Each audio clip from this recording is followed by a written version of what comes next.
I'm Edie Lush, and I'm here at the Hub Pavilion in Copenhagen, and delighted to be joined by Tom Peterson from the Center for Climate Strategies. He's the president and CEO, and he's just come to join and talk to us. Tell me a little bit about why you're here in Copenhagen.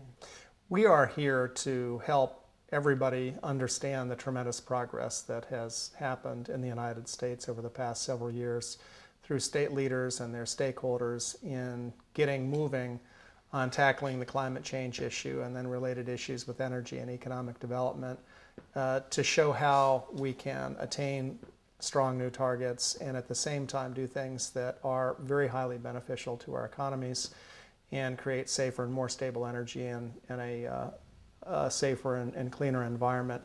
And we think that this is one of the best kept secrets in the world on climate change, at least in the last few years, and we wanted to make sure that everybody was aware of all this and what it might mean in terms of helping with the negotiations. How do you think it does help with the negotiations? I think the negotiations have traditionally been viewed as a process of minimizing pain. That the idea is that taking action to protect the climate is something that's very costly, that's very painful, and that is anti-competitive, so that if one party moves forward and the other party doesn't, that they're going to lose as a consequence of that. And we've really turned that completely on its head by working with stakeholders and their leaders back in the United States, bottom up, to identify pathways to these strong new targets that are beneficial instead of being harmful, things that actually expand the economy, create safer and more stable energy and in a cleaner environment, things that they want to do no matter what.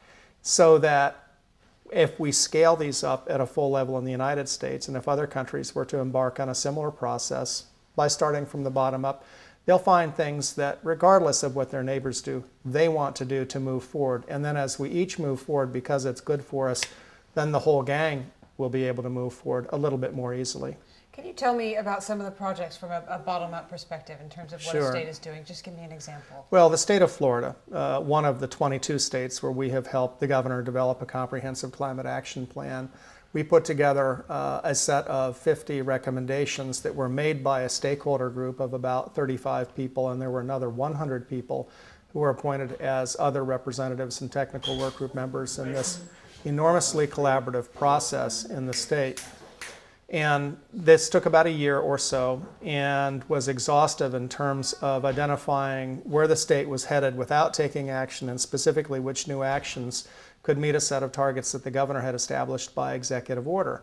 And what they did is they constructed what we call a portfolio of actions in Florida that not only met those targets that the governor had established, which were reaching 1990 levels by 2020, but beat them by 20%, and at the same time showed how they could, on a net basis, create 111,000 new jobs in Florida by 2020, expand the economy by $37 billion, and save $27 billion net in energy savings to the state, so that the state could move forward regardless of what everybody else did and find its own pathway to leadership, but then create an example that others can follow.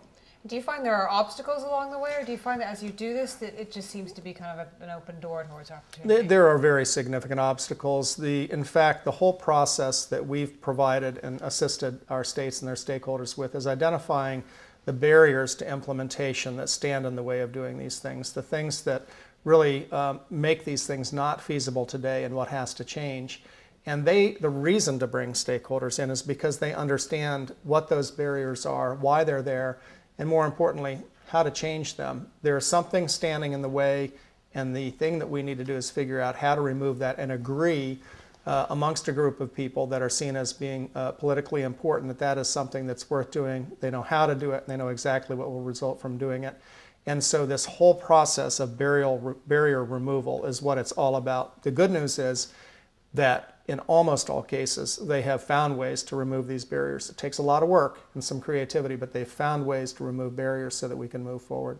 You're working with 22 states, you said. What's the next stage for you guys in terms of where you see this going? There are still more blank spaces in the map. So there are more states in the U.S. that we expect will want to move forward and do their own comprehensive plan and create a statewide understanding and a context for carbon policy. But we are also going beyond plans to help with implementation, particularly capacity building, because our states really need help None of them have the capacity today to be able to really fully implement all of these actions. And now we're working in other countries, Mexico and China, to help them use the same template for comprehensive planning, collaboration, bottom-up action and analysis so that they can start moving forward similarly.